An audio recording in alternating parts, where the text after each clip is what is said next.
નમસ્કાર, શો ટાઈમમાં આપનું સ્વાગત છે. ભાવનગરના વિદ્યાનગરમાં રહેતી સગીર વયની વિદ્યાર્થીનીએ કોઈ કારણોસર ગળા ફાંસો ખાઈ આત્મહત્યા કરી લીધી હતી.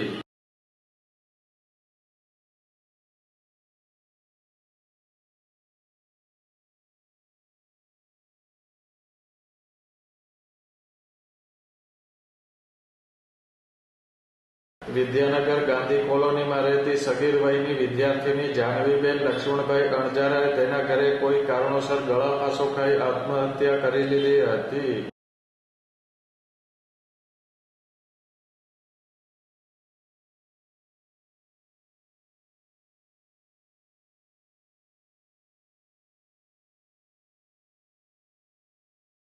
આ બનાવની જાણ થતાં પોલીસ બનાવ સ્થળે પહોંચી હતી અને મૃતદેહને હોસ્પિટલ ખસેડી તપાસ હાથ ધરી હતી.